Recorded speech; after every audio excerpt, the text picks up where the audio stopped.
सभी विद्यार्थियों को मेरा प्यार भरा नमस्कार। फटाफट क्लास से जुड़ जाइएगा। आज की क्लास में हम लोग जो बात कर रहे थे उसको सबसे पहले निपटाते हैं, उसके बाद कुछ बात करेंगे। कुछ महत्वपूर्ण बिंदु पर बात कर रहे थे। टॉपिक था हम लोगों का कि राजभाषा के रूप में हिंदी किस प्रकार से विकसित हुई है। राजभाषा क्या होता है?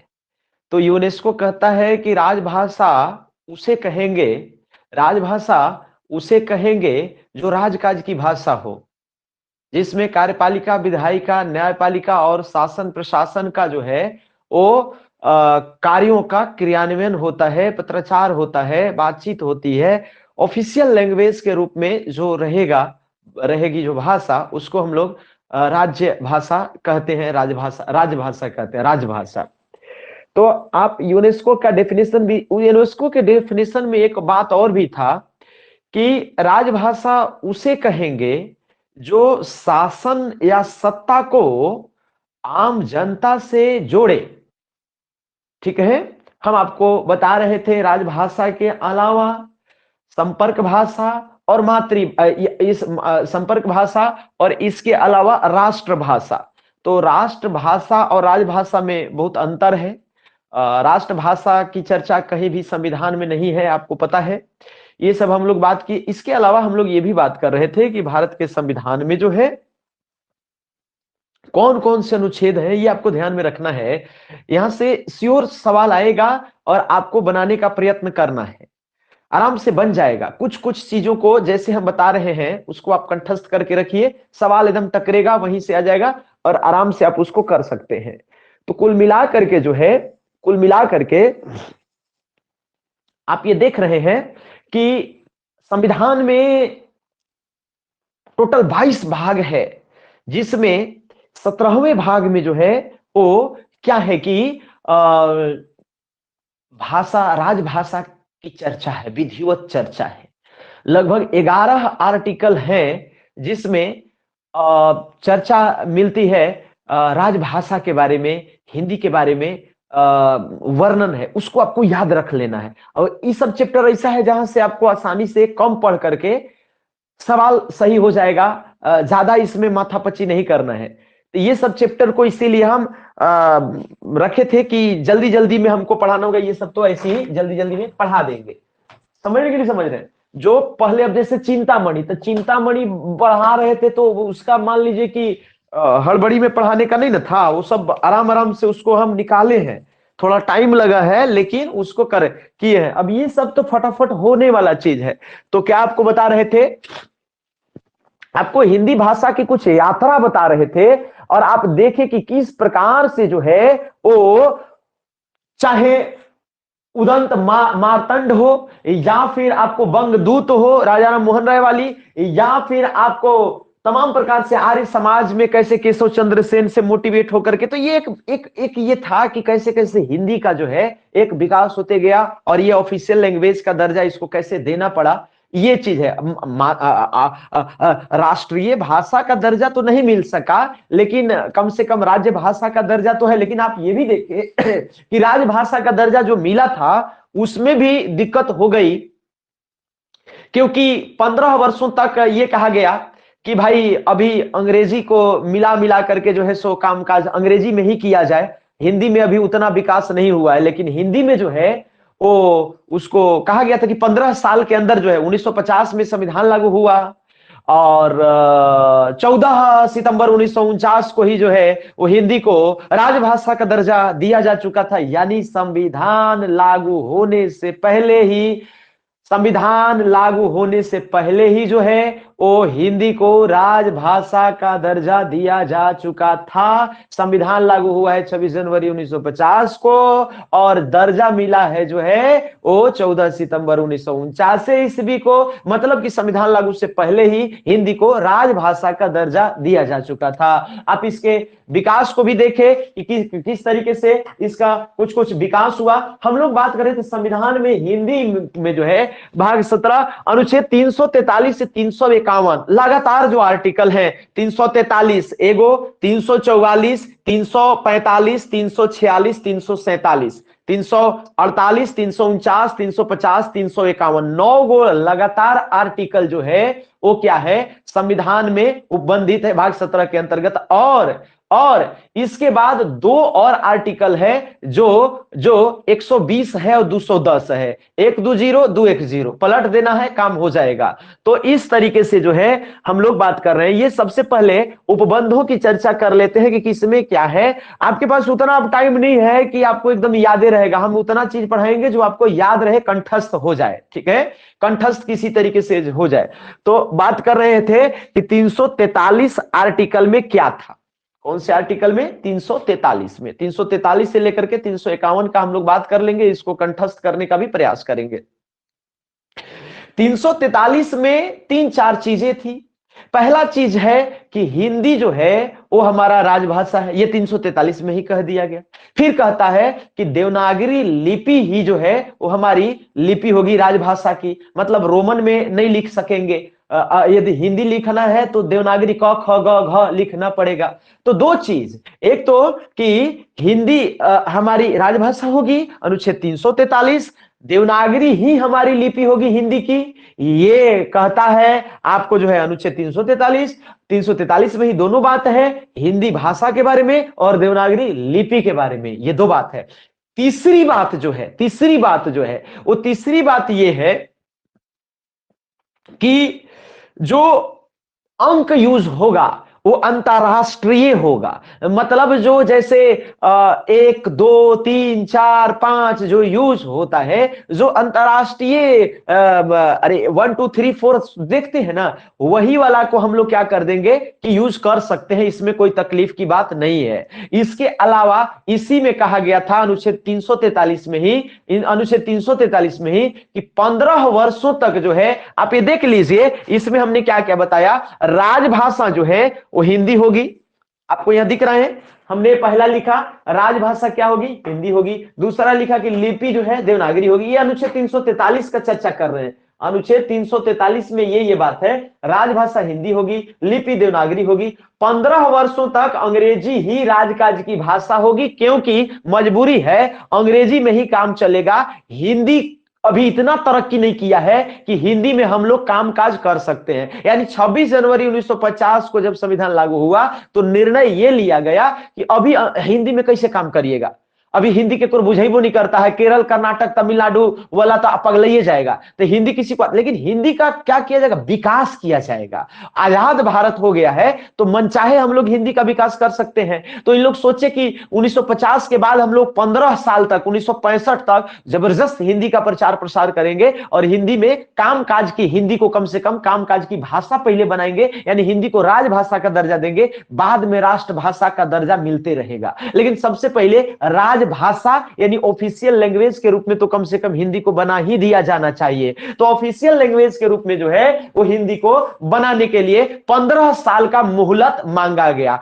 तो 1950 के बाद 1965 तक 15 साल का मोहलत मांगा गया। लेकिन आपको यह भी पता है कि 1963 में ही जो है वो राजभाषा अधिनियम लाया गया, जिसके तहत जो है वो कहा गया कि भाई हिंदी अब जो है राजकाज की भाषा हो जाएगी, मतलब हिंदी राजकाज की भाषा 1963 में ही बोला गया। लेकिन फिर वहां दक्षिण भारत वाले उठ खड़े हुए, नहीं आप कैसे राजकाज की भाषा इसको बना दीजिएगा, राजकाज की भाषा बनाइएगा तो हमको तो हिंदी अभी नहीं करता। अरे कर्नाटक वाला, केरल वाला, तमिलनाडु वाला कहेगा ना भाई दक्षिण भारत का है, वो कहेगा नहीं हमको तो हिंदी अभी नहीं करता है, आप हमारा ऑफिस में करिएगा, पगलाइए के मर जाएगा आदमी, एको काम ही नहीं हो पाएगा, ना बैंक में काम होगा, ना कचहरी में होगा, पगला जाएगा आदमी, हम हिंदी ये हमको विदेशी जैसा लग रहा है, हम नहीं करेंगे। तो कहा कि भाई और टाइम चाहिए, और टाइम चाहिए। तो 1967 में एक भयंकर संशोधन किया गया, कहा गया कि हिंदी के साथ साथ अंग्रेजी सह राजभाषा के रूप में काम करेगी, हिंदी के सहयोगी अंग्रेजी। लेकिन होता है ना कि हिंदी के साथ है सहयोगी अंग्रेजी, लेकिन अंग्रेजी का सहयोगी हिंदी बनल चल रहा है। हिंदी को सिर्फ टाइपिंग टाइप हिंदी को सिर्फ जो है वो टाइप नहीं, हिंदी को सिर्फ जो है वो रूपांतरित लैंग्वेज के रूप में यूज किया जा रहा है, रूपांतरित भाषा के रूप में। यानी अंग्रेजी में पहले लिखा जाता है और उसको हिंदी में क्या कर दिया जाता है, बस ट्रांसलेट कर दिया जाता है। बस हिंदी का यही इज्जत है। आज के डेट में भी लगभग कोर्ट कचहरी में जाइएगा, सब अंग्रेजी में बुकेटल रहेगा। न्यायपालिका में देखिए, हाई कोर्ट का, सुप्रीम कोर्ट का डिसीजन अंग्रेजी में रहेगा। आप ही के ऊपर डिसीजन दिया गया है, आपको अंग्रेजी में दिया गया है, आप पढ़ते रहिए कि आपका क्या डिसीजन है वो। हिंदी राजभाषा भी कायदे से नहीं बन पाई है, लेकिन दर्जा तो प्राप्त है। संविधान में जो जो उल्लेखित है उसका हम लोग विधिवत चर्चा करेंगे। अनुच्छेद 343 से 351 तक, फिर 120 और 210। ओहो 343 से 343, 344, ये दो आर्टिकल जो आप देख रहे हैं 343 और 344, वो संघ से रिलेटेड है। मतलब संघ का मतलब केंद्र सरकार होता है, मोदी सरकार। और ये जो देख रहे हैं आपको 345, 346, 347, ये जो है ये राज्य सरकार से रिलेटेड है। ये क्या है? राज्य सरकार से, यानी राज्य सरकार को जो है एक अधिकार है कि क्या है क्या नहीं है। इसके अलावा जो न्यायालय है उससे आर्टिकल 2 है, 348 और 349। और अल्पसंख्यक जो लोग होते हैं, वर्ग होते हैं, या अल्पसंख्यक जो भाषा समुदाय के लोग हैं, यानी जिसकी भाषा कम है या जो कम लोग संख्या में है, उसको अल्पसंख्यक कहते हैं। तो उससे रिलेटेड 350 और 351 है। ठीक है, तो ये आप देख रहे हैं सभी आर्टिकल का बारी बारी से। यहां से सवाल पक्का ही जाता है, हर परीक्षा में आने की संभावना रहती है। इस बार भी आपको आएगा। अब आसानी से खाली जैसे जैसे कह रहे हैं, तो 343 में 3-4 गो बात याद रखना है। पहला बात, हिंदी भाषा है हमारा, हिंदी हमारी राजभाषा है। पहली बात 343 में ही है। दूसरी बात, देवनागरी ही लिपि होगी, यानी क ख ग घ में लिखाएगा। तीसरी बात कि जो इसमें इंक्लूड नहीं किए हैं, तीसरी बात यह है कि अंक जो लिया जाएगा, मतलब 1 2 3 4 जो लिया जाएगा गणितीय वाला, वो अंतरराष्ट्रीय स्तर पे जो पूरा दुनिया यूज करता है वो हम यूज कर सकते हैं। ये तीसरी बात। चौथी बात कि हिंदी 1950 से लेकर के 1965 तक जो है वो आपको जो है वो अभी हिंदी की जगह पर क्या रहेगा, अंग्रेजी में ही कामकाज होगा। इसी में लिखा था, अनुच्छेद 343 में ही साफ साफ लिख दिया गया था कि अभी हिंदी उतना सशक्त नहीं है। कब की बात है? 1950 की, जब संविधान लागू हो रहा था, कि अभी हिंदी उतना सशक्त नहीं है, हम लोगों को अभी 15 साल तक अंग्रेजी में काम करना पड़ेगा। ये इसी अनुच्छेद में है, 343 में ही है। बात समझ रहे हैं कि नहीं समझ रहे हैं? अब एक चीज और है कि संसद क्या कर सकती है, कानून जो है इस पर यदि बनाना होगा कि हिंदी रहेगा कि अंग्रेजी रहेगा कि देवनागरी रहेगा कि कौची रहेगा, तो इस पर जो कानून बनाने का जो अधिकार प्राप्त होगा, वो कोई राष्ट्रपति नहीं बनाएगा, कोई राज्यपाल नहीं बनाएगा, कोई सचिव नहीं बनाएगा, कोई प्रधानमंत्री नहीं बनाएगा, कोई सिर्फ लोकसभा नहीं बनेगा, कोई सिर्फ राज्यसभा नहीं बनाएगा।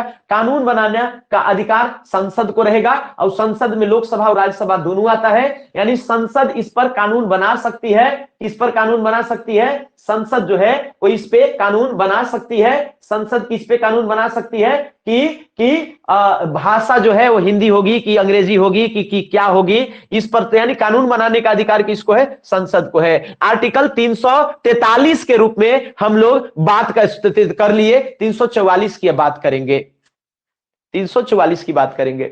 344 क्या कहता है? 344 कहता है, 344 ये कहता है कि एक हिंदी के विकास के लिए जो है वो राष्ट्रीय आयोग का गठन किया जाएगा, हिंदी से रिलेटेड जो है। और वो कौन करेगा? तो राष्ट्रपति। आयोग फायोग गठन करेगा राष्ट्रपति, लेकिन कानून बनाने की जहां तक बात होगी तो संसद कानून बनाएगी। आयोग कौन गठित करेगा? राष्ट्रपति। कानून कौन बनाएगा? संसद।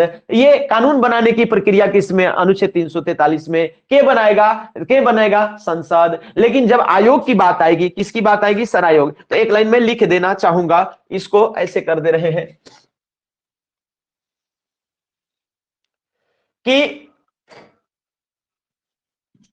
आयोग बनेगा 344 के तहत राष्ट्रीय भाषा आयोग।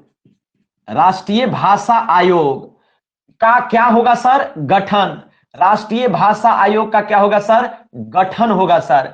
के करेगा सर? तो राष्ट्रपति करेगा सर। तो राष्ट्रीय भाषा आयोग का गठन जो है वो के करेगा सर? तो राष्ट्रपति करेगा सर। के करेगा सर? तो राष्ट्रपति करेगा सर। के करेगा सर? तो राष्ट्रपति करेगा सर। इसी को ध्यान में रखते हुए, दृष्टिगत रखते हुए राष्ट्रपति महोदय ने 7 जून 1955 ईस्वी को राष्ट्रीय भाषा आयोग का गठन कर डाला और उसके तहत जो है वो हिंदी के विकास के बारे में वह आयोग जो है वो अपना पूरा दिमाग खपाना शुरू कर दिया। वो समर्पित आयोग है, आयोग बनता है जेएसएससी एगो आयोगे है। इसका क्या काम है? परीक्षा लेना, टीजीटी पीजीटी फलना ढेकना ई का लेते रहता है। जेपीएससी तो ही नहीं लेगा, जेपीएससी तो जेपीएससी लेगा, नहीं मत के ई मैट्रिक की परीक्षा तो नहीं कराएगा। सबका अपना अपना काम है। तो भाषा आयोग का जो गठन किया गया वो भाषा आयोग क्या करेगा? आप ही समझ लीजिए क्या करेगा।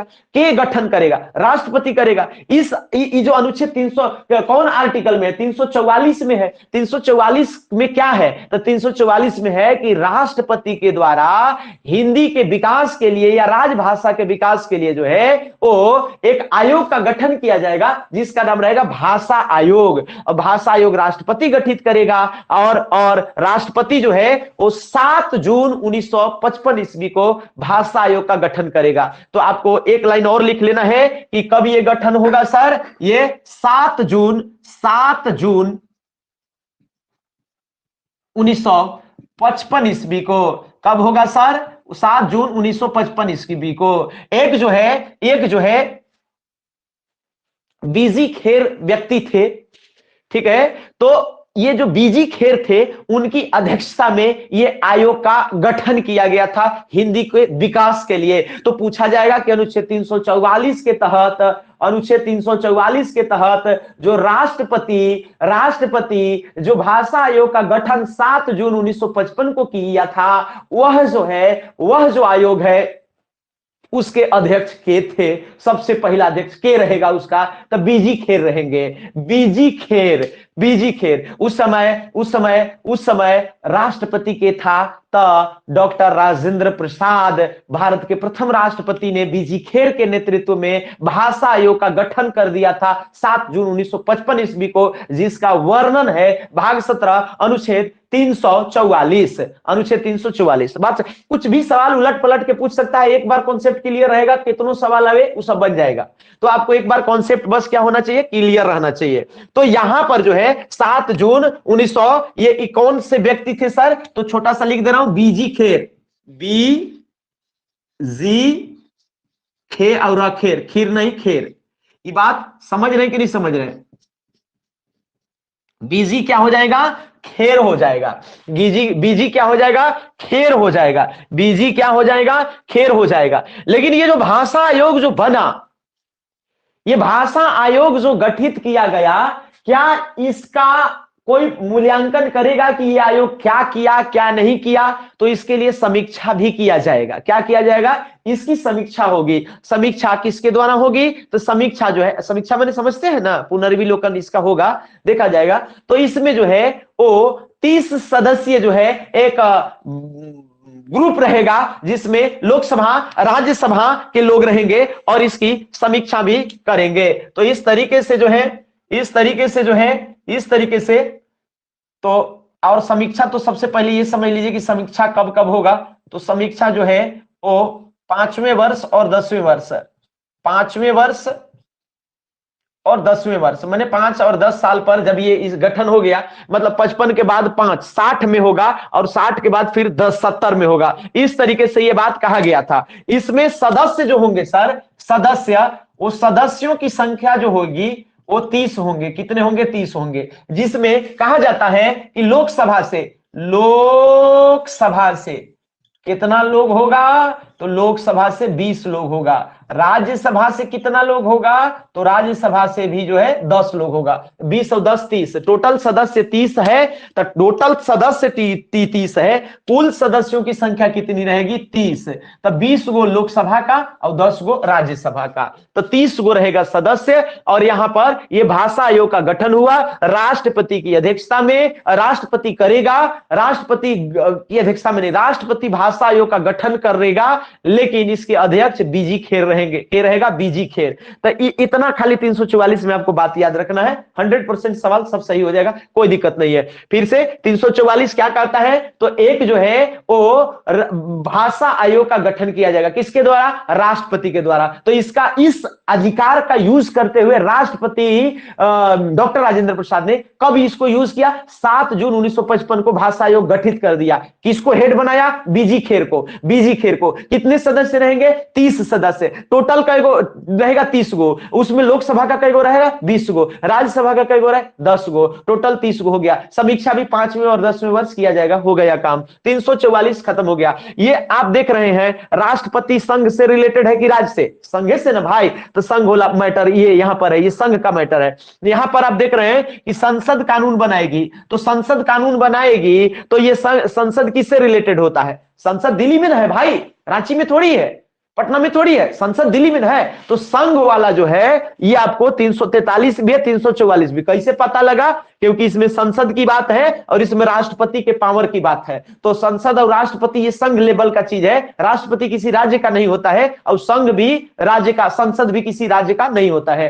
तो यहां पर आप दो आर्टिकल देखें, 343 344, जो संघ से रिलेटेड है। अब हम लोग बात कर लेंगे जल्दी से 345 346 347 का, छोटा छोटा आर्टिकल है, आराम से हो जाएगा। तो थोड़ा थोड़ा जानना है खाली। 345 346 347 मोटा मोटी आपको याद रखना है कि राज्य वाला है, राज्य से कुछ रिलेटेड चीजें होंगी, यानी राज्यों को हिंदी भाषा जो राजभाषा के रूप में दर्जा प्राप्त है 14 सितंबर 1949 से ही, उसके बढ़ोतरी के लिए, उसके तरक्की के लिए, उसके वृद्धि विकास के लिए कुछ न कुछ उपाय रचे गए होंगे। संविधान के में ही बंधित किया गया था और 11 गो आर्टिकल 395 में से सिर्फ हिंदी भाषा के बारे में कहा गया है, मजाक नहीं है, राजभाषा के बारे में कहा गया है। तो ये मतलब कि संविधान निर्मात्री जो संविधान बनाने वाले थे वो हिंदी को लेकर के बहुत सीरियस थे।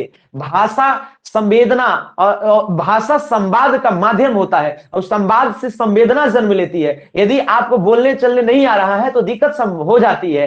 तो आपको बोलने नहीं आ रहा है तो सोचने भी नहीं आएगा। आप भाषा सीखे नहीं है, अर्जित नहीं की है, सब तो आप पढ़े होंगे टेट ओट में। भाषा बहुत जरूरी का चीज है। तो 345 में जो है वो 345 जो आर्टिकल होगा, 345 कौन सा कलम से लिखे, ब्लू कलम से।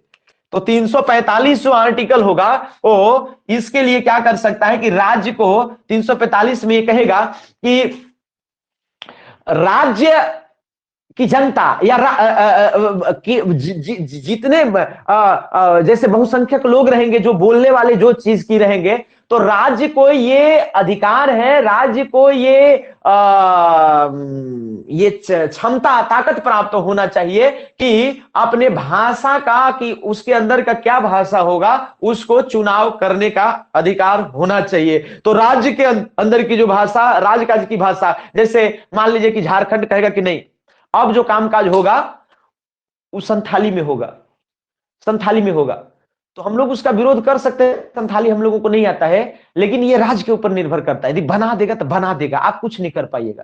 राज हेमंत सोरेन को चलाना है कि मोदी जी को चलाना है कि राष्ट्रपति को चलाना है, द्रौपदी मुर्मू को, तो कहना कि ये हेमंत सोरेन के ऊपर निर्भर करता है कि हम राज्य में कौन सी भाषा, कामकाज की भाषा मिलाएंगे इसको इस तरीके से। तो राज्य के अंदर जो भाषा जो वो उसको उलटने पलटने का जो है अधिकार राज्य को ही प्राप्त होना चाहिए। तो ये राज्य को दिया गया है। तो स्वयं जो है,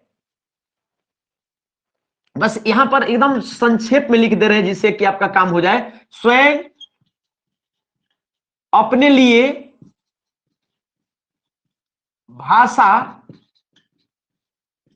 राज्य चुनेगा,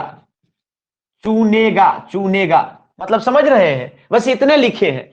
मतलब आप समझ रहे हैं कि स्वयं जो है वो राज्य को इतना अधिकार होना चाहिए कि भाषा क्या कर सकता है, अपने राज्य की भाषा वो तो खुद चुन लेगा ना भाई, तो उसके लिए कोई दिक्कत नहीं है। ये इसे इसलिए लिखे क्योंकि 346 भी हमको इतने में पुराना है, तो ये आपको समझ में आ रहा होगा। इसे आपको क्लियर नहीं दिखेगा तो स्क्रीनशॉट भेजेंगे तो उसमें तो दिख जाएगा। ये हो गया, ठीक है, हमारा 345 भी हो गया। अब हम लोग 346 की बात करेंगे। किसकी बात करेंगे? 346 की। तो 346 कहता है कि राज्यों के बीच, जैसे ये राज्य वाला है ना, तो 346 कहेगा कि राज्यों के बीच जो आपस में जो लेटर लिखवा लिखाई होगा, जैसे उदाहरण के तौर पर तमिलनाडु, जैसे उदाहरण के तौर पर झारखंड का ढेर सारा जो बिजली है वो पश्चिम बंगाल ले लिया, और उसके एवज में, या उड़ीसा ले लिया, उसके एवज में जो है उन लोग उसका भुगतान नहीं कर रहा है, तो झारखंड का पत्राचार करना है पश्चिम बंगाल से। अब वो बंगाली जानती है, वो वहां की जो मुख्यमंत्री है, और यहाँ ये बंगाली समझते नहीं है, और ये यहाँ जो समझते हैं वो नहीं समझती है। तो अब जो पत्राचार की भाषा होगी दो या दो से अधिक राज्यों के बीच में, वो क्या होगा, ये भी समस्या है। अभी अपने लिए तो आप स्वतंत्र हैं 345 के तहत, आप राज्य हैं, तो जो आपको मर्जी है, जौन भाषा आपको, पगलवा भाषा को, जो भाषा जरूरी है वो आप कर सकते हैं। लेकिन जब दो या दो से अधिक राज्यों में जो है पत्राचार की बात होगी, तब क्या करिएगा? तो यहां पर इसी का गाइडलाइन है कि दो या दो से अधिक राज्यों में जब पत्राचार हो, पत्राचार समझ रहे हैं ना, मैंने राज्य चल रहा है, मजाक नहीं चल रहा है कि यहां से हेमंत सोरेन उठेंगे, ममता बनर्जी को फोन लगाएंगे कि मैडम हमरा जैसे इतना पैसा दे दीजिएगा, ऐसा नहीं होता है। ऑफिशियल लिखा जाता है, सरकारी चीज है। यहां से जो सीएमओ है, मुख्यमंत्री जो ऑफिस है जिसको बोलते हैं, वहां से उस सीएमओ को जाएगा, ईमेल किया जाएगा। तो कहां में करोगे ईमेल? ई कर देगा अपन दूसर भाषा में, जो कहेगा कि हम जो सिंधु घाटी वाला मिला था वो वाला भाषा में हम सेंड किए थे, आपको नहीं पता चला, तो हम क्या करेंगे?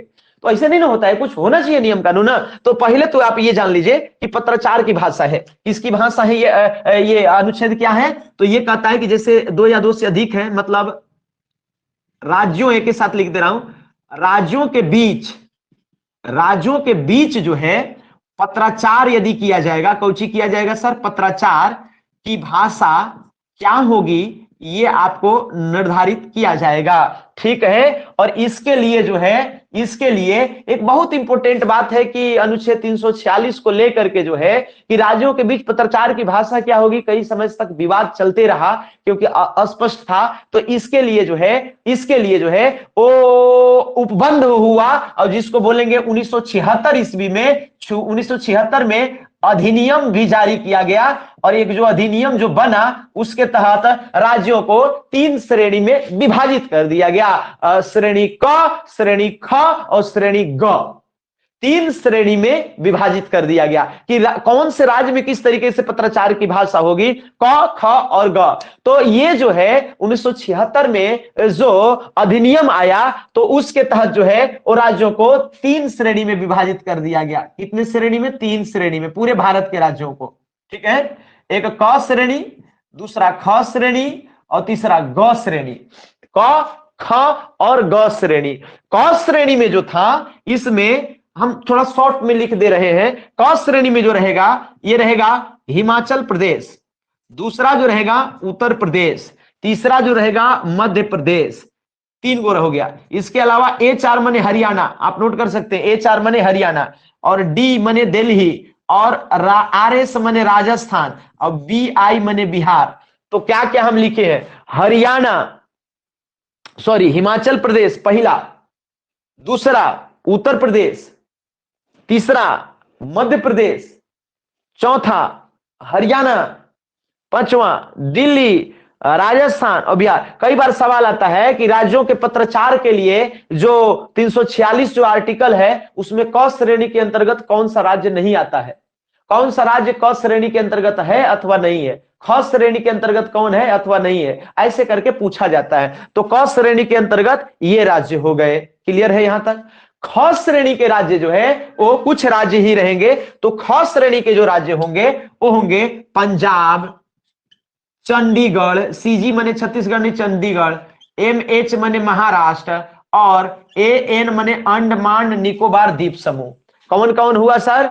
P मने पंजाब, CG मने चंडीगढ़, MH मने महाराष्ट्र और AN मने अंडमान निकोबार द्वीप समूह। नहीं समझे? फिर समझ लीजिए। HP मने हिमाचल प्रदेश, UP मने उत्तर प्रदेश, MP मने मध्य प्रदेश, HR मने हरियाणा, D मने दिल्ली, RS मने राजस्थान, BI मने बिहार। तो इस तरीके से जो है क श्रेणी के राज्य हो गए। ख श्रेणी के अंतर्गत जो है पी मने पंजाब, पी मने पंजाब, ख श्रेणी में पी मने पंजाब, सीजी मने चंडीगढ़ न कि छत्तीसगढ़, इसके अलावा एमएच मने महाराष्ट्र, एन मने अंडमान निकोबार द्वीप समूह। और इसके बाद ग श्रेणी के अंतर्गत कहा गया कि बाकी जे बचला बच्चा से सब, ग श्रेणी के अंतर्गत कहा कि बाकी जे बच्चा से सब अन्य, टोटल जो हो जाएगा वो बाकी ग श्रेणी के अंतर्गत हो जाएगा। इतना बात आप समझे कि नहीं समझे?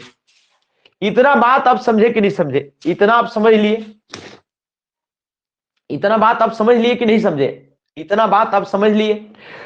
अब जो है हम लोग बात करेंगे 345 में आपको क्या समझ में आया? 345 में आया कि कोई भी राज्य को अपने स्वयं का भाषा चुनने का अधिकार होना चाहिए कि वो कैसे राज्य का चलाएगा, क्या करेगा। एक बात 345। इसके बाद आप देख रहे हैं 346। 346 में दो या दो से अधिक राज्यों के बीच पत्राचार की भाषा क्या होगी, इसमें बात किया गया और इसमें अधिनियम भी बनाया गया 1976 ईस्वी में। और 1976 ईस्वी के तहत जो है 3 ग्रुप बनाया गया पूरे राज्यों का, एक क, एक ख, एक ग। क में इतने राज्य, ख में इतने राज्य और ग में बाकी सब अन्य। इतना क्लियर हुआ कि नहीं हुआ? इसके लिए समझ रहे हैं कि नहीं समझ रहे हैं? तो इस तरीके से जो है ये आपका 345, 346, 347, 345 में क्या था? स्वयं राज्य अपने लिए भाषा का चुनाव कर सकता है। 346 में क्या था? दो या दो से अधिक राज्यों के बीच पत्राचार के लिए कौन भाषा होगी उससे संबंधित उपबंध है।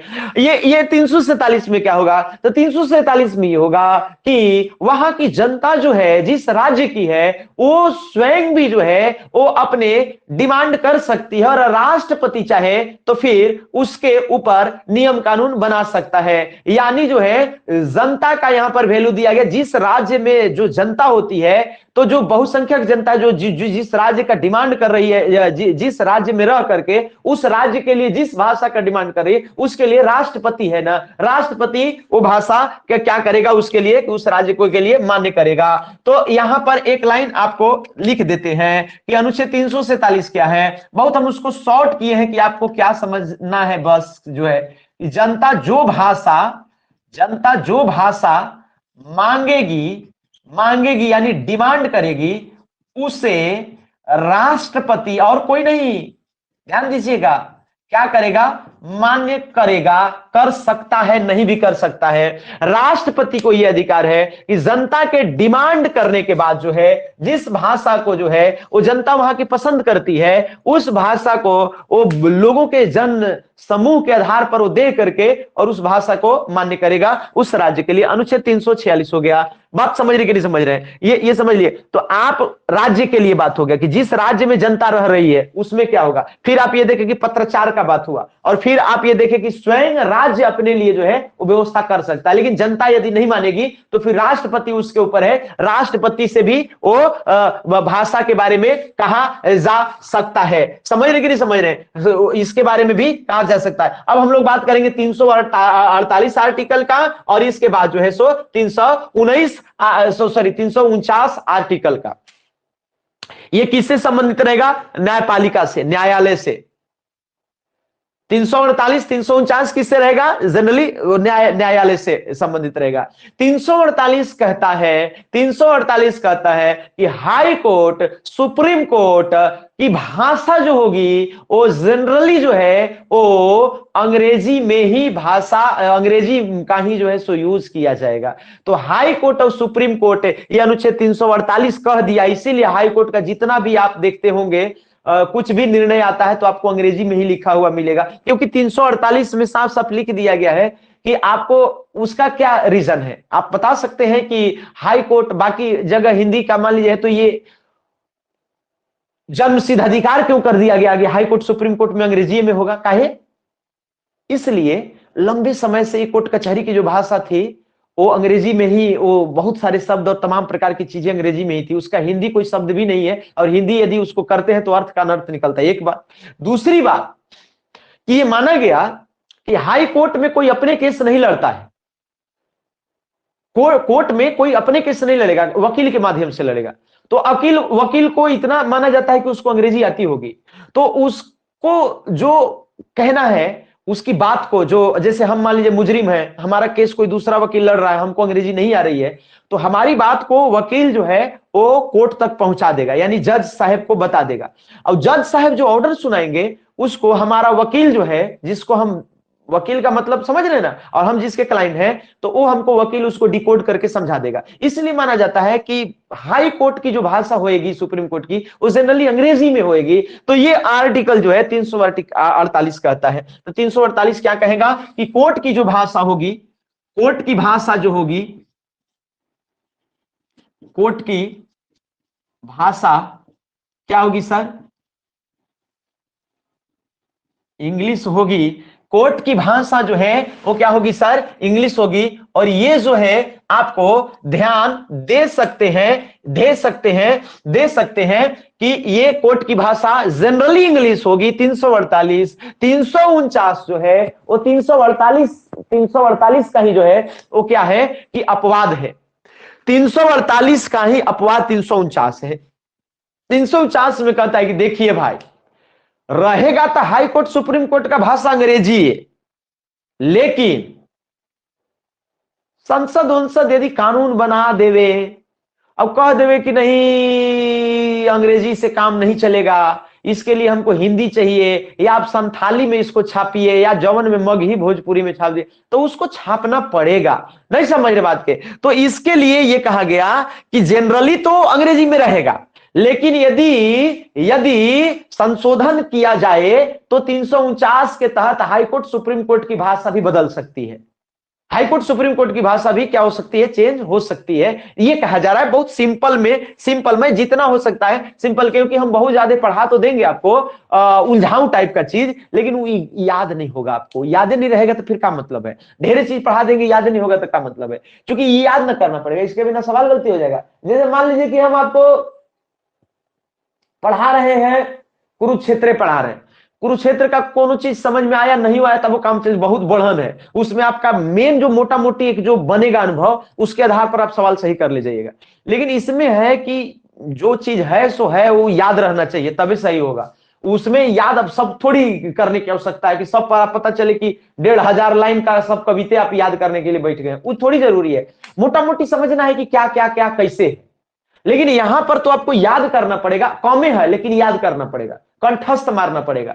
तो बात समझ रहे ना? 349 कौची है, तो 349 संशोधन करने के लिए कहेगा। तो 349 में हम एक लाइन लिखते हैं कि सुप्रीम कोर्ट हो चाहे हाई कोर्ट हो, सुप्रीम कोर्ट एससी चाहे एचसी, ठीक है, में जो है वो इंग्लिश, ईएनजी माने इंग्लिश के अलावा और कोई भाषा हो सकती है, और कोई अन्य भाषा यदि लाना है तो उसके हेतु क्या करना पड़ेगा? तो उसके लिए सबसे पहले क्या करना पड़ेगा कि उसके लिए सबसे पहले जो है लोकसभा राज्यसभा में बिल लाना पड़ेगा, और लोकसभा राज्यसभा में बिल लाना पड़ेगा, और उससे पहले भी जो है राष्ट्रपति का पूर्व अनुमति लेना पड़ेगा। ये चीज खाली आप ध्यान में रख लीजिएगा, आपका काम हो जाएगा। नहीं समझ रहे बात के? संशोधन तो संसद से होगा। संसद में दो चीज होता है, एगो लोकसभा, राज्यसभा। लोकसभा, ये इतना इंपॉर्टेंट चीज है, हाई कोर्ट का सुप्रीम कोर्ट का भाषा, कोर्ट का भाषा अंग्रेजी होगा, इतना इंपॉर्टेंट चीज है कि लोकसभा या राज्यसभा यदि पगलाया हुआ है, बात समझ रहे हैं, तो वो इतना जल्दी कोर्ट के भाषा को चेंज नहीं कर देगा, क्योंकि कोर्ट में छेड़छाड़ हो जाएगा।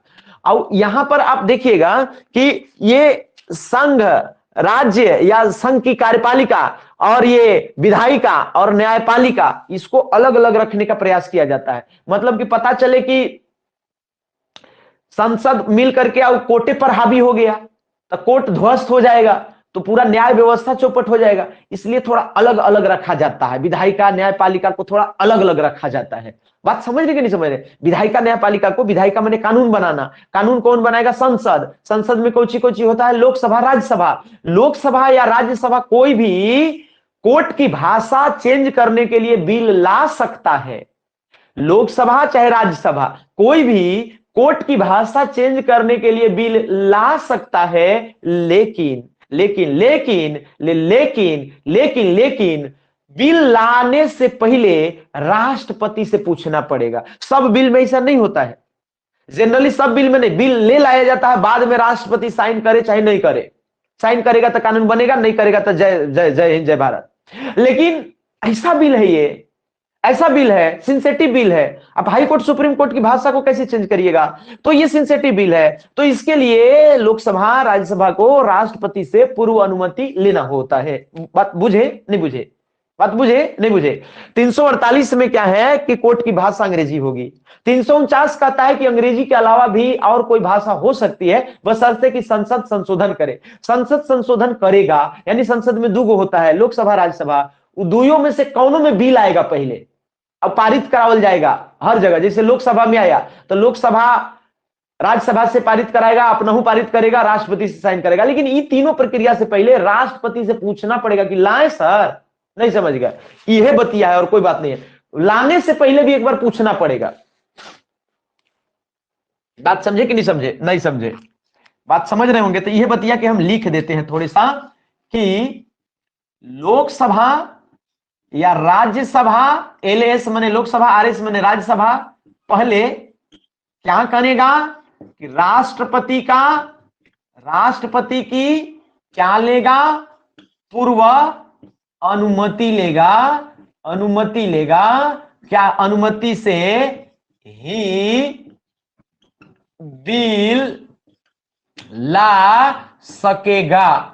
लोकसभा या राज्यसभा को यदि बिल लाना है तो राष्ट्रपति की पूर्व अनुमति से ही जो है वो लाना होगा। राष्ट्रपति की अनुमति से ही जो है वो बिल लाना होगा। ये बात समझ रहे हैं कि नहीं समझ रहे हैं?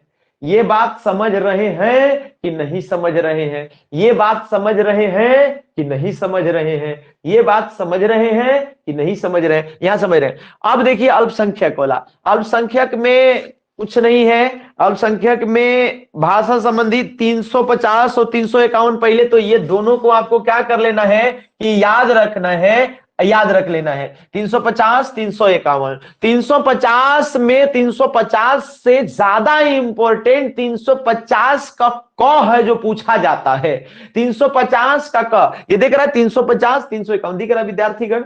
ठीक है, दिख रहा है। 350 के क में यह है कि कोई भी अल्पसंख्यक हो जिसकी संख्या भारत में कम है, जैसे कोई पारसी समुदाय का है, कोई जैन समुदाय का है, बहुत संख्या में कम हो, अल्पसंख्यक हो, उसकी भाषा खतरे में है। वो जो बोल रहा है उसको लगता है कि बड़ा दिक्कत होने वाला है, तो वो जो अल्पसंख्यक ग्रुप है उसको उसकी जो मातृभाषा है, जो उसका जो प्राइमरी शिक्षा है बच्चों का, उसको उसकी मातृभाषा में ही दिया जाएगा। ये 350 का क कहेगा कि जो बच्चे होते हैं उसकी मातृभाषा में ही जो है छोटे उम्र में प्राइमरी शिक्षा विशेष करके जो है 1 से 5 तक की जो पढ़ाई होनी चाहिए, प्राथमिक शिक्षा जो है वो कौन सी भाषा में होनी चाहिए? मातृभाषा में होनी चाहिए। यानी जो मदर टंग होता है, भोजपुरी है तो भोजपुरी में कराओ, हिंदी है तो हिंदी में कराओ, अंग्रेजी जबरदस्ती थोप नहीं सकते हो। समझ कि नहीं समझ? प्राइवेट स्कूल वाले मगही जो भोजपुरी बोलता है उसको अंग्रेजी में जबरदस्ती पढ़ाते हैं। लेकिन यहाँ पर जो अभी नया एजुकेशन पॉलिसी आया है वो कहता है कि नहीं, छोटे बच्चों को मातृभाषा में ही हम पढ़ाएंगे, मातृभाषा में पढ़ाएंगे। अभी लागू होवे चाहे ना होवे, लागू तो हो ही गया है, माने इसका इम्प्लीमेंट जो है वो वाकई में धरातल पर होवे चाहे ना होवे, लेकिन ये चीज कहा गया है कि मातृभाषा में ही जो है छोटे छोटे बच्चों को शिक्षा देनी चाहिए। दिमाग एक्सेप्ट नहीं करेगा, पगला जाएगा, नहीं तो पगला नहीं समझ रहा है ना भाव, उसको अटवे नहीं करेगा दिमाग में। 350 में 350 का जो क आर्टिकल होगा, ध्यान दीजिएगा, 350 के क में अंतर है। इसमें कहता है कि भाषाई जो अल्पसंख्यक होंगे, अल्पसंख्यक बूझते होंगे, अब ये बताए हैं अल्पसंख्यक जो होते हैं को क्या में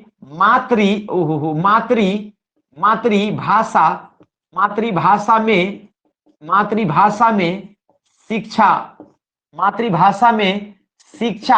देना होगा। मातृभाषा में शिक्षा देना होगा। मातृभाषा में क्या करना होगा? शिक्षा देना होगा। ये बात समझ रहे हैं? एक चीज और जो हम आपको यहीं पर फट से लिख देते हैं और काम खत्म करते हैं। एक चीज ये है, 351 का क कहता है कि हिंदी का यदि विकास कराना है, हिंदी भाषा का विकास के करेगा, के इसका बीड़ा उठाएगा। तो हिंदी भाषा का जो विकास है वो केंद्र सरकार की ही जिम्मेदारी होगी, केंद्र की जिम्मेवारी होगी। ये साफ साफ जो है जिम्मेवारी होगी, ये साफ साफ जो है वो क्या किया गया है कि कहा गया है कि साफ साफ कहा गया है।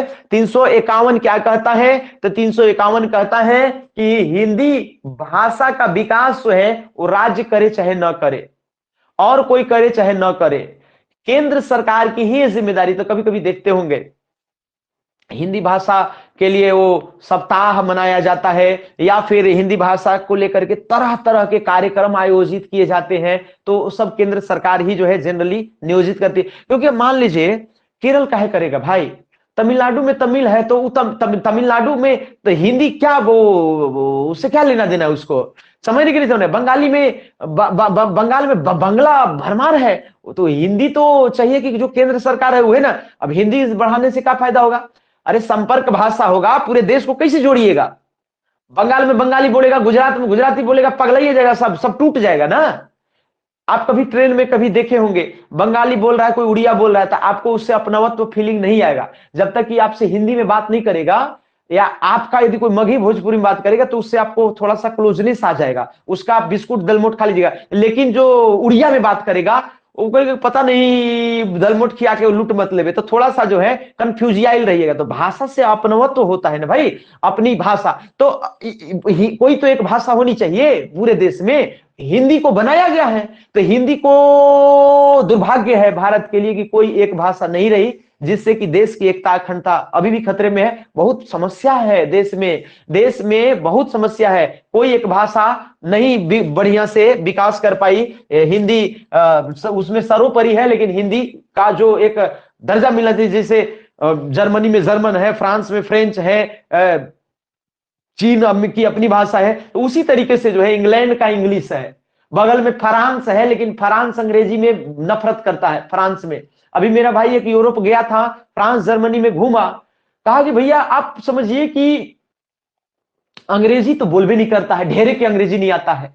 कहा कि भाई हम लोग तो थे गए वहां विदेश, तो अंग्रेजी हमको आती थी, रिसर्च करने के पर्पज से गया था, तो वहां कहा कि अंग्रेजी हम लोग जो इंडियंस थे 7-8 लोग, उसको अंग्रेजी बढ़िया आती थी, और जर्मनी फ्रांस के आदमी के इटली के कुछ वो अंग्रेजी बुझे ये नहीं रहा। उसमें से कुछ कुछ गिने चुने लोग जो प्रोफेसर है, जो बढ़िया स्टूडेंट है, उसको अंग्रेजी आती है, बाकी तो अपनी भाषा में धुनले है जो है, तो कम्युनिकेशन बड़ा मुश्किल होता है। तो अपने पूरे फ्रांस में कम से कम फ्रेंच तो है, जर्मनी में जर्मन तो है, सब बात आप समझते होंगे। लेकिन भारत का दुर्भाग्य है कि एगो कोई भाषा को नहीं विकसित किया जा सका, और ये समस्या हो गई। तो हिंदी भाषा को के विकसित करेगा? केंद्र ही करेगा, ममता बनर्जी नहीं करेगी। क्यों करेगी? केंद्र की ही जिम्मेवारी है। एक 350 का ख भी छूट रहा है, अब 350 का क ये होता है कि जो अल्पसंख्यक है उसकी मातृभाषा में उसको शिक्षा देने का प्रयास किया जाना है। 350 का क कहता है, लेकिन 350 का ख ये कहता है कि एक विशेष अधिकारी की नियुक्ति की जाएगी, जो क्या करेगा कि भाषा को लेकर के काम करेगा, या देखेगा कि मातृभाषा में पढ़ना है कि अंग्रेजी पढ़ाना है कि उर्दू पढ़ाना है कि फारसी पढ़ाना है। तो एक विशेष अधिकारी की नियुक्ति 350 के क के ख 350 के ख के तहत कहता है कि एक विशेष अधिकारी की नियुक्ति होगी, विशेष पदाधिकारी कि क्या होगी? नियुक्ति। अब काहेला होगा भैया? काहेला होगा बताइए? काहेला होगा? मुरब्बा बनाने के लिए तो होगा नहीं। विशेष पदाधिकारी क्या करेगा? भाषा की बात चल रहा है तो भाषा के विकास की बात करेगा, हिंदी की बात चल रही है तो हिंदी की होगा। ये बात समझ रहे कि नहीं? तो ये हमारा 351 तक हुआ। अभी कुछ और बचा हुआ है, 2-4-5 मिनट रुक जाइएगा, काम खत्म कर रहे हैं। इसको याद करना है आपको। ये सत्यनारायण भगवान कथा नहीं है। आप कुरुक्षेत्र सुन लीजिए, आप तुलसीदास, आप कबीरदास, सूरदास सब सुन लीजिएगा आप कथा, लेकिन इसको तो याद, ये सब चीज तो याद न करना पड़ेगा। जो जो याद है वो, जैसे अभी किताब आपको लिखवाए हैं वो सब किताबा तो याद न करना पड़ेगा। नहीं समझ रहे बात के? अभी आपको कुछ और भी, अभी हम उम्मीद करते हैं कि आप अपने भी याद कर लीजिएगा। हमको बोर्ड पर आकर के पढ़ाने की आवश्यकता नहीं, क्योंकि थोड़ा जल्दी जल्दी में हमको काम करना है। तो उम्मीद करता हूं कि आपको कुछ मैं पीडीएफ यदि भेज देता हूं नागपुरी के लिए और खोरठा के लिए, पंचपरगना के लिए, कुरुमाली के लिए, तो आप अपने भी याद कर सकते हैं। नहीं याद होगा तो फिर हम बताएंगे, लेकिन आपको हम पीडीएफ ना होगा तो भेज देंगे कुछ का, ठीक है, जिससे कि आप उसको याद करते रहे। टाइम मिलेगा फिर उसको पढ़ा दे। हम चैप्टर खत्म करते जाएंगे इसको सबको खिसकाते जाएंगे चैप्टर को। बात समझ रहे कि नहीं समझ रहे? तो ये इतना हो गया। अब हमारे पास, मैं बार बार कह रहा हूं, दो आर्टिकल हमारे पास और रहेगा। यहां पर कई आर्टिकल, 2 3 5 2 7 2 9 11 गो आर्टिकल में विधिवत बात किया गया है भाषा के बारे में, सिर्फ राजभाषा वगैरह के बारे में, सिर्फ ठीक है हिंदी का कैसे विकास होगा, क्यों होगा, क्या होगा, उसके बारे में। तो यहां पर जो है, यहां पर जो है दो दो दो आर्टिकल हम लोग बात करेंगे। Article 120, article 210। 120 और 210 आप समझ रहे हैं, ऊपर लिख रहे हैं, जैसे 120 और 210 बढ़िया से देख रहे हैं, नहीं देख रहे हैं? 120 210 नहीं देख रहे हैं? यह वाला को क्या कर दिया है, खाली एक दो को दो एक कर दीजिए, काम हो जाएगा। नहीं सर बात के, जो एक दो है इसको दो एक कर दीजिएगा तो नीचे वाला आर्टिकल हो जाएगा। यानी भाषा का 343 से लेकर 351 के अलावा जो है वो दो आर्टिकल है, 120 और 210, जो मिलता जुलता है, आराम से याद रहेगा। ये तो अभी याद हो जाएगा, कहीं कोई दिक्कत नहीं है। तो आपको दूगो, तो 120 वाला कहां वाला रहेगा? तो 120 वाला रहेगा कि संसद से रिलेटेड कुछ बात है। 210 में क्या रहेगा? तो राज्य विधानमंडल से रिलेटेड बात है। संसद किसको कहते हैं? जो दिल्ली में लोकसभा राज्यसभा है उसको संसद कहते हैं। राज्य विधानमंडल किसको कहते हैं? तो विधानमंडल में भी राज्य में होता है, दो टाइप के उसी होता है, जैसे लोकसभा राज्यसभा होता है वैसी होता है विधानसभा और विधान परिषद। लेकिन हर जगह विधान परिषद नहीं है, तो खाली विधान सभा से काम चल जाएगा, तो खाली विधानसभा को विधानमंडल भी कहा जा सकता है। तो 210 में विधानमंडल की भाषा और 120 में संसद की भाषा। बस ये क्लियर हो गया। तो यहां पर दो तरीके का भाषा का चर्चा होगा। एक होगा, एक जो होगा संसद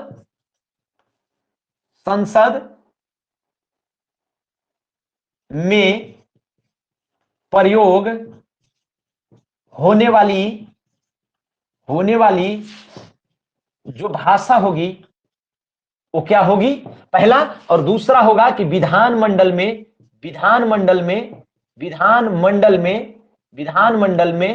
प्रयोग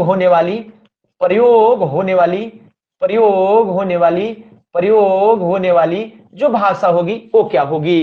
तो उससे संबंधित क्या आर्टिकल होगा? पहले आर्टिकल तो सब, जब संसद का बात आया भैया, ओहो भाई मेरे भाई, जब संसद का बात आया तो 210, विधानमंडल का बात आया, समझ रहे कि नहीं? इस संसद के जगह पर यदि लिख दिया कि लोकसभा और राज्यसभा में जो प्रयुक्त होने वाली भाषा है उसका किस अनुच्छेद में विशेष रूप से वर्णित है, संसद के जगह पर लोकसभा राज्यसभा पूछ लिया, अब तो समस्या हो गया, पते नहीं है।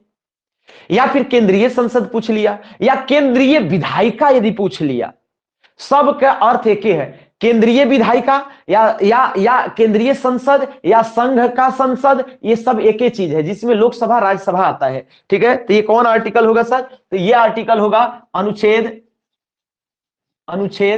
120। और इसमें कौन आर्टिकल होगा सर? तो अनुच्छेद 210। ये समझ रहे कि नहीं समझ रहे?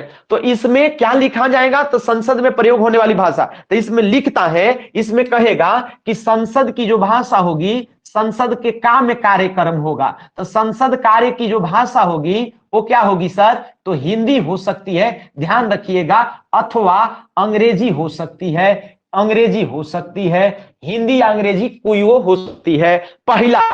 दूसरा चीज कि विधानमंडल में प्रयोग होने वाली भाषा का वर्णन किसमें है? अनुच्छेद 210 में। कौन में रहेगा सर? 210 में। क्या में रहेगा सर? 210 में। तो इसमें यही लिखना है कि विधानमंडल में मतलब कि राज्य वाला में, विधानमंडल में भी सेम चीज या हिंदी इंग्लिश यूज हो, बहुत सिंपल, हिंदी का हो सकता है, लेकिन यहां पर एक चीज और ध्यान रखना है कि मान लीजिए कि कोई आदमी है, ठीक है, जिसको न तो हिंदी आ रहा है और न अंग्रेजी कायदे से आ रहा है, और उसको कुछ शपथे लेना है या कुछ बोलना ही है, तो बोल ही नहीं पाएगा।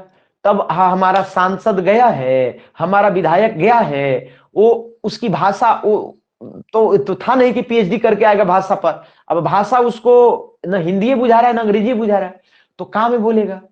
तो लोकसभा में अध्यक्ष होता है और राज्यसभा में सभापति होता है। तो लोकसभा में लोकसभा के अध्यक्ष की पूर्व अनुमति से जो भाषा है उसको आता है मातृभाषा, वो मातृभाषा में अपनी बात को सांसद संसद में रख सकता है। नहीं समझ रहे बात के? सांसद जो है संसद में लोकसभा के अध्यक्ष से पूछेगा, राज्यसभा के सभापति से पूछेगा, और विधानमंडल में जो है उसी तरीके से विधानसभा के अध्यक्ष से पूछ करके और क्या करेगा, ये अपनी मातृभाषा में अपनी बातों को, भावनाओं को रख सकता है। तो इसके लिए के लागू करेगा। यदि एक सवाल आ गया, एक सवाल आ जाएगा कि अनुच्छेद 210 के तहत, अनुच्छेद 210 के तहत राज्य विधानमंडल में जो प्रतिनिधि होते हैं वो क्या करते हैं कि अपनी मातृभाषा में भी, हिंदी अंग्रेजी के अलावा अपनी मातृभाषा में भी अपनी बातों को रख सकते हैं, लेकिन इसके लिए उनको किससे इजाजत लेना पड़ेगा? तो आप लगा दीजिएगा राष्ट्रपति। अरे भैया, मान लीजिए कि विधानसभा विधानमंडल कहां होता है, तो विधानसभा विधानमंडल यहां होगा, रांची में ना होगा जी, विधानसभा रांची में ना है। तो अब यदि इसको बोलना है किसी विधायक को, मान लीजिए आलोक चौरसिया जी है, उनको कुछ बोलना है तो वो राष्ट्रपति से पूछने के लिए जाएगा, तो हो गया बोला हुआ, राष्ट्रपति उसको धरा ही देगा, फोन लगाएगा, वो कैसे होगा? राष्ट्रपति से कैसे? राज्यपाल से क्यों लेने जाएगा? अरे मेरे भाई, विधानमंडल में, विधानसभा में जो है वो कुर्सी पर बैठल, वो कैसे ना पूछेगा जी?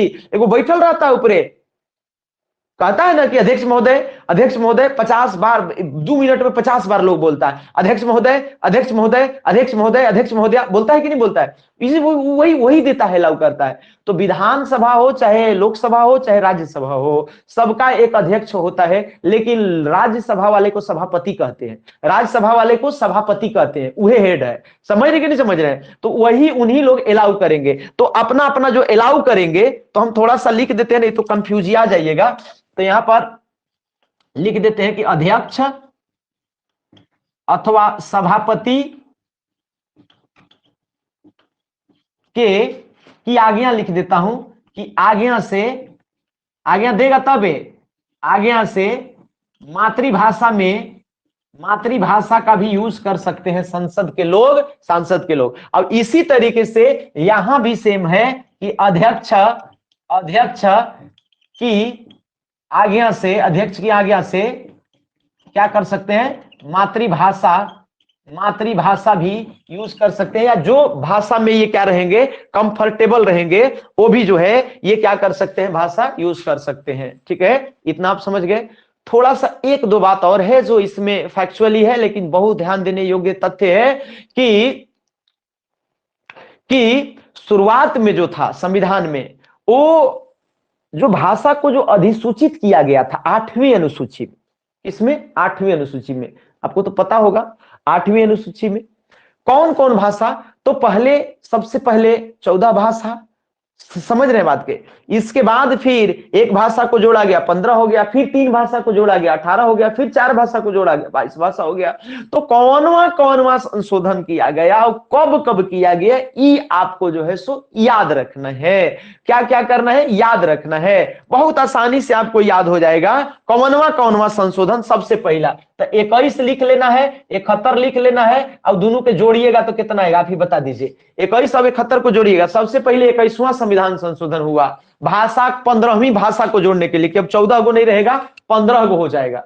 14 गो नहीं रहेगा, कै गो हो जाएगा, 15 गो हो जाएगा। तब आप ही बता दीजिए कि 21 और 71 में जो है वो क्या जोड़ेंगे कि क्या हो जाएगा, मतलब 21 और 71 में जोड़ेंगे तो क्या हो जाएगा, दोनों को जोड़ेंगे तो 92 हो जाएगा। यानी 21वां जोड़, कैलकुलेशन है, बस याद रखने के लिए, जोड़ के नहीं बनाया गया है। मैंने संविधान में संशोधन होता है पहला, दूसरा, तीसरा, चौथा, तो संशोधन करके जोड़ा जाएगा। पहले 14 गो था, धीरे धीरे मांग उठा कि नहीं हमारा संथाली भी है, हमारा डोंगरी भी है, हमारा सब भाषा है, तो धीरे धीरे क्या किया गया, उसको जोड़ने लगा, तो जोड़ करके बढ़ाते गया। शुरू में 14 भाषा था। मूल संविधान में 8वीं अनुसूची में कितनी भाषाओं को अधिसूचित किया गया था, अधिसूचित, तो 14 गो के।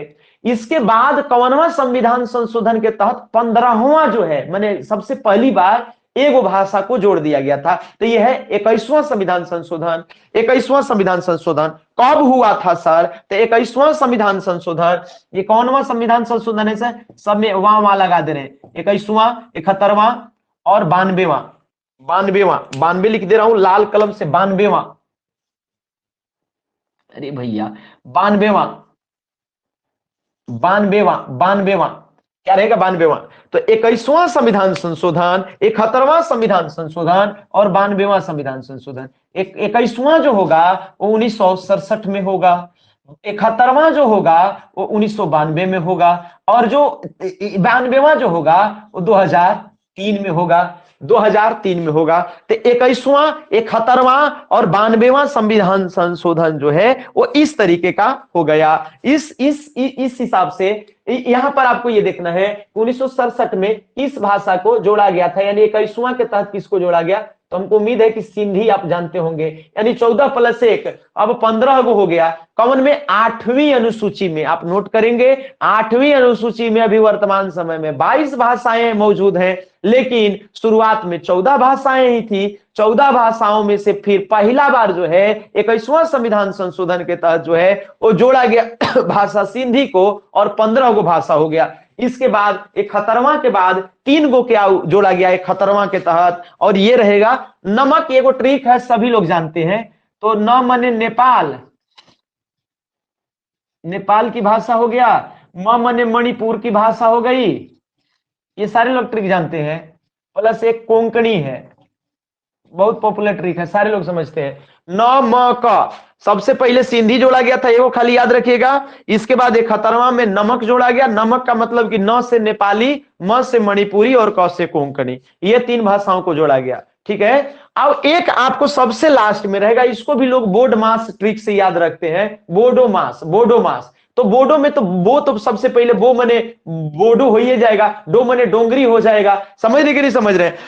म मने मैथिली हो जाएगा, फिर संथाली हो जाएगा। तो इसको लिख दे रहे हैं बोडो मास। एक ट्रिक है, बो से क्या हो जाएगा, बो से क्या हो जाएगा बोडो, एक बोडो मास ट्रिक है, बोडो लैंग्वेज है। ठीक है। एक हो जाएगा डोंगरी, तो बोडो हो गया, तो डोंगरी हो गया। इसके बाद एगो हो जाएगा बोडो मास, मैथिली। एगो बोडो मास नियम होता है, और एक होता है संथाली। क्या हो जाएगा सर? संथाली, संथाली। ठीक है। तो बोडो मास, तो इस तरीके से जो है हो गया। ठीक है। बोडो कहाँ का लैंग्वेज है जानते हैं कि नहीं? सिंधी तो वो पंजाब साइड का, सिंध का क्षेत्र का है। नेपाली नेपाल का रहेगा, मणिपुरी मणिपुर का रहेगा, कर्नाटक के क्षेत्र में कोंकणी भाषा बोली। लेकिन ये बोडो कहाँ की भाषा है? ये गुजरात, ये उसमें गोवा वगैरह के क्षेत्र में भी बोली जाती है। बोडो कहाँ की लेकिन भाषा है? बोडो, बोडो कहाँ की भाषा है? कौन बताएगा? कमेंट करिए, बोडो कहाँ की भाषा है? कश्मीर का है बोडो। डोंगरी कहाँ का है फिर? बोडो कश्मीर का है, तो डोंगरी कहाँ का है?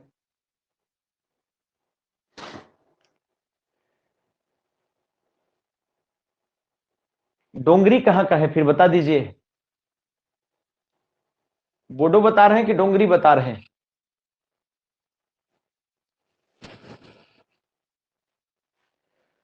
बोडो जनरली असम की भाषा है, असम साइड में बोली जाती है। ठीक है। बोडो जो है असम साइड में बोली जाती है, डोंगरी जो है वो आपको कश्मीर साइड में बोली जाती है। मैथिली बिहार की भाषा है, संथाली तो आप जानिए रहे हैं। तो इस तरीके से जो है बोडमास, ये याद रखिएगा, ये नमक वाला याद रखिएगा, ये सब कोई जानता है आजकल ये वाला ट्रिक हुआ। तो ये आपका जो है इसको आपको याद करना है, इसको क्या कर लेना है? याद कर लेना है। इसको सबसे पहला नंबर याद करिए, इसका स्क्रीनशॉट भी भेज दे रहे हैं। इसको आप सबसे पहले नंबर पर याद कर लीजिए। बाकी इसी तरीके से जो है हम थोड़ा सा जल्दी जल्दी में कोशिश करेंगे कि सिलेबस को जो है रफ्तार में खत्म करा दिया जाए। जितना आप भी मेहनत करिए, ठीक है, जितना जोर लगाइएगा। एक चीज आप जान लीजिए, इससे बढ़िया अपॉर्चुनिटी नहीं मिलेगा, क्योंकि पहली बार ऐसा होगा कि बहुत कम लोग पीजीटी में बैठेंगे, चाहे जॉब एग्जाम हो गए। पहली बार होगा कि जिसमें बहुत कम लोग पीजीटी में बैठेंगे। 1700 से अधिक का तक कैंसिल हो गया, रिजेक्ट हो गया। आप सौभाग्यशाली हैं आप में से कि आपका कैंसिल नहीं हुआ, या तो डर करके फार्म नहीं भरे, तैयारी नहीं हुआ, अंधेरी भर रहे थे, पैसा वैसा जमा नहीं किए जानबूझ के कि बिना मतलब का हो जाएगा एग्जाम देना। लॉस हो जाएगा, या तो जो भी उनके साथ हुआ उसको छोड़िए, 1700 आउ निकाल दीजिए। और इसके अलावा अब ना कोई यूपी का आएगा ना बिहार का आएगा, आपको इलाहाबाद, बनारस, लखनऊ, कानपुर विश्वविद्यालय, कलकत्ता विश्वविद्यालय, बाप रे, बंगाल वाला कितना घुस जाता था पीजीटी में, माथा करा। पीजीटी में देखिए राजस्थान का, हिंदी में कई हमको मिले हैं कि राजस्थान के हैं हिंदी विषय में, आपको भी जानकारी में होगा। मतलब सीटुआ लूट लेता था पीजीटी वगैरह का। लेकिन इस बार का क्या है खेल कि इस बार बाहर का कोई है ये नहीं है। अब की बार भिड़ंत होगा GLA college, JS college, women's college, समझ रहे कि नहीं समझ रहे। तो इसमें जो है कोचिंग फोचिंग कायदे से कहीं चला नहीं, तो इसका बेनिफिट कम से कम उठाइए आप। गाइडलाइन, सही गाइडलाइन आपको मिलते रहा, आप करते रह रहे हैं, अपने भीतर ही कुछ जोर लगाइए। पीजीटी का सिलेबस पहाड़ ना होता है, तो इसको कराते कराते बढ़िया बढ़िया आदमी का हालत खराब हो जाएगा। तो ये आप अपने भी थोड़ा जोर लगाइए, मेहनत करिए। आप मतलब ऐसा थोड़ी है कि हमको ठेकेदारी दे दिए घर बनाने का कि एकदम पूरा एकदम घर बना के आप फिनिश करके दीजिए, प्लस्तर उलस्तर करके, पेंट पोचारा वाल पुट्टी करके। आप स्टूडेंट हैं, प्रिपरेशन करना आपकी भी जिम्मेदारी है। बात समझते हैं कि नहीं समझते हैं? तो जो जो ऐसा चीज है जो एकदम करने वाला हम सब कराइए देंगे, लगभग लगभग मार ही देंगे बाजी। तो ये थोड़ा सा इसको आप याद लेकिन करते चलिए। एक चीज है, आप कंठस्थ करते चलिए, नहीं तो बाद में कुछ नहीं याद रहेगा, कंफ्यूज आ जाइएगा। हम कह रहे हैं कि आप हल्का हल्का चीज बस नॉर्मल आप याद करके जाइए, एग्जाम में नहीं सिलेक्शन हो गया तो फिर क्या, जिसे पढ़ा रहे हैं बस इतना चीज, खाली आपको गोता नहीं लगाना, रिसर्च नहीं करना है भाई। आप इतना ही चीजों को लेकर के जाइए, आपका सिलेक्शन हो जाएगा, हिंदी में आराम से हो जाएगा। पहली बार ऐसा हो रहा है कि बस आपको यही एक आदमी का भिड़ंत है, और बहुत मजेदार है। इसके लिए तो हम बहुत उत्साहित हैं, या आप आराम से कर सकते हैं। किसी को प्रिपरेशन करने का बहुत है भी मौका नहीं मिला है। बहुत सारे लोग जो थे वो पास हो गए, टीजीटी वगैरह में नौकरी कर रहे हैं। उसके पास ना टाइम है और ना पीजीटी में जाना चाहता है, झंझट है। क्योंकि जो टीजीटी में सेलेक्ट हुआ है वो 5 साल पहले हुआ है, और उसको पीजीटी में जाने की कोई इच्छा नहीं है, क्योंकि उसका ऐसे भी सैलरी 75-80 हजार हो गया, तो वो कोई दिक्कत नहीं है उसको, वो जाएगा नहीं, उतना पढ़ भी नहीं पाएगा टीजीटी वाला कि पीजीटी में जाएगा। यानी बहुत सारे लोग जो है या तो पीजीटी में सेलेक्ट हो गए या तो टीजीटी में सेलेक्ट हो जाए। बहुत कुछ उबारू टाइप के बच्चल थे या किसी तरीके से नहीं, तो उनसे फाइट करना है, आप चाहें तो आराम से कर सकते हैं। थोड़ा दम लगाइएगा ना, काम हो जाएगा। थोड़ा दम लगाइएगा, काम हो जाएगा। तो थोड़ा दम लगाइए। खैर, तो पढ़ना तो आप ही का काम है। खैर, आज के लिए आप सभी का बहुत बहुत धन्यवाद। स्क्रीन शॉट हम भेज दे रहे हैं।